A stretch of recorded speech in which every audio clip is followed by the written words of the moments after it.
And so the immature mind tends to look for any way it can distract itself from life being very, very easy and simple and fun, like a playground. Right? It's actually the highest teaching. You think, the drama, getting into the warrior mindset, the discipline, right? Breaking through. But you can do this with style if you want, to be inhabiting Earth. To be so plugged into a mass consciousness that wants seriousness. I'd like to start seeing more of you dancing, not so much out of this collective, but still within the collective, dancing around. The ones who are the most mature, I see, and actually the highest clarity of consciousness, live as if this is a play. Not just a play, but a complete dance of whatever you want to do. Right? All else is a constriction on the energy centers where you're suppressing what your true desires are, to just relax, to just do whatever you want to do. It seems very basic, it seems very simple, but it is the highest teaching. So when I'm contemplating someone, and you've probably felt this as well, when you feel someone's energy field, and they're very warrior mentality, or they're very righteous, or what they're doing in the world, that's beautiful, right? On one level, if that's their themes. But what if you actually chose this incarnation to see if you would get sucked into this project, save the world mentality? There are an infinite number of planets that need saving, you could say. So even if you were to save this planet, here's another list in all the different parallel realities, right? The funniest thing as well, if you look at the quantum field, no matter if you save a planet, that planet that's not saved, the one that you're on, will always still be there, because everything that can happen will happen, and always exists and always will. So all you're doing is shifting your perception to the planet that is saved. So you haven't done anything. You've just chosen where to be. So it creates this ridiculousness of the saving the world, because even if you save that world, it's still going to exist in the quantum field as a potential that's activated. So it's ridiculous. Stop saving the world, alright? Anyway, so what I'm trying to say is the most simple, clean, clear truth, right? The most playful people I find are the highest in clarity. They don't need the superpower abilities, which are fun when they will start coming back for humanity, when the DNA starts opening. They don't need to go around telling people they're enlightened. You can always tell when someone's insecure, because they need others to know what they know. Or they'll go after people, They'll try and tear people down and point out flaws in others. And it's like, anyway, yeah, you tend to experience what you want to experience. So if someone wants conflict, they'll experience conflict. But the simplicity, I always love to see in people, because they live for themselves. Even if you have a family or a job or something, and that's no excuse. Like, you can still live and demonstrate that to your children, demonstrate that to the people around you, that you don't have to stay in this job, or you don't have to do this, right? It's very high clarity, because what you're doing here is demonstrating and learning to others as you dance, and you start to actually, if you wanted to save the world, that was still a priority on your child's list of what things to do, that would even be the best way to do it, to shift to the reality that already exists, where it doesn't really matter. You can't really even have an effect over anything unless you don't really care about its outcome.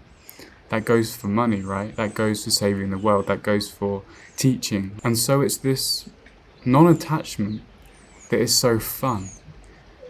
I was speaking to someone the other day. It's not that this world is some kind of thing you have to learn to navigate, and nothing's out to get you. Truly, and I said this to my friend, this world is a heavenly dream asking you to trust it. It's made of you. You're walking through yourself. There's nothing outside of yourself. It's asking you just to trust it. The more you love yourself, the more love you feel. The more you trust yourself, the more trust you feel walking through this imaginary dream. It's made of dream-like substance. You're not walking through a world that you're experiencing outside of yourself. It's not like you're hitting a world, right? It's not like you're meeting others. You're meeting aspects of how you feel about yourself and how you feel the world is. How you define the world is what you experience. Right? So again, the serious fearmongers will find reasons to feel that way. They'll find experiences that confirm that to them. Right? So you're always laying down a trail of what you think's coming. What you think is approaching manifests. You don't have to work it out. Don't work on your beliefs. Don't try and manifest. Manifest is a big facade. Manifest is a thing, but you don't do it. You just stop fighting it. Right? You just stop trying. You just make it so easy that you just start to live as if. Assume, and it is. And so it is. Relax into it. You see how we tend to do like this? Actually, you're safe. You can't die. Right? You've never been born. You're just pure energy, infinite energy, dancing around, attracting what you want to experience. There's nothing out to get. You don't need to experience a lot of success. No one's gonna think more of you or less of you. In fact, I love simplicity, comfort, joy, being by myself a lot of the time.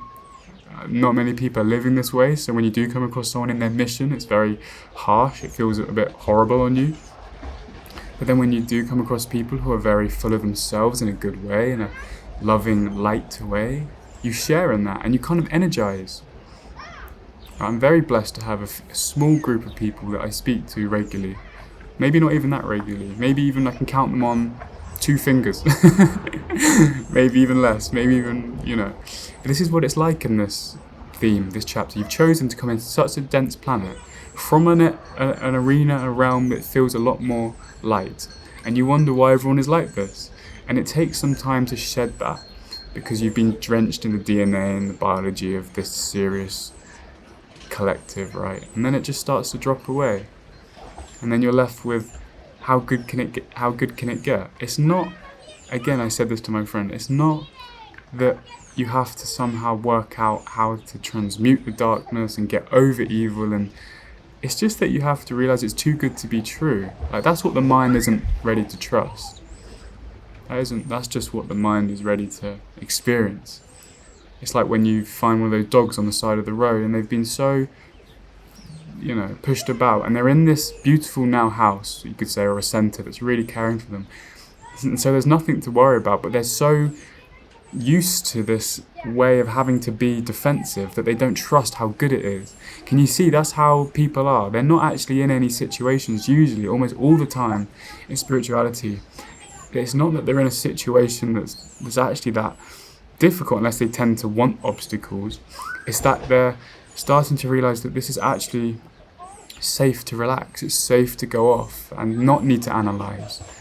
It's almost too easy at times. Like when someone says, I don't have enough funds to do what I want to do. Well, have you bought the plane ticket? Because you have enough for just to get to the airport or just to get there, and then it will come to you when you need. But people need it in advance. Right? It's like the banking system. Everyone wants it in advance. It's completely outdated. It's based in linear time. Don't look for proof before you take a step. That will always feel like you need it when you're taught that from school and things. You don't ever need it, proof before you take a step into that misty night, right? Just go, right? And it illuminates itself. And you start to see a lighthouse in the distance, which is actually you. You've put an aspect of yourself always outside of duality, just shining. And that's what you're really feeling pulled to, because it feels more familiar, the easeful way. Infinity isn't this unknown, it's actually more familiar. It's what you're getting drawn into, yourself. You've sent a fractal out of yourself, which seems to be outside into duality, but you're actually walking home into your own heart. The unknown, as we start to explore galaxies, we start to go out into this dark, dark night of space, we're actually going deeper into ourselves. And when we meet these other like ET races, they're actually more aspects of us, right? We're plunging into our own heart.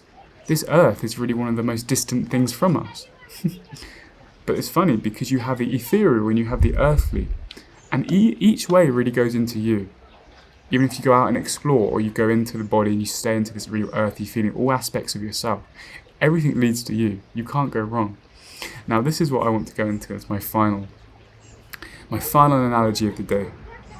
People tend to think they still need to work on their beliefs, or they still need to somehow figure out, I want to make sure I'm being guided, I'm following guidance. You have nothing to worry about. I want you to picture yourself on this tiny little island, and you're trying to get into guidance, right? And all around you is this tsunami of gold. You've done the work, you've done everything you need over the millennia, you've gotten yourself to a frequency which it can't go wrong, you can't make a mistake, it's impossible. And you're coming to me and saying, I want to make sure that, I'm taken away by this beautiful golden wave. And I'm pointing to you, and you're sat on this little island, and I'm saying, look, you can't escape it if you tried, right? It's like you're going out swimming and putting all this effort into finding a space to find it. But come and lay on the beach with me. Come and lay on this island and know, whatever you do, you can't go wrong, right? You've got too much consciousness. You've got too much alignment. You don't need to work out any need to fix that. Is a resistance to the knowing.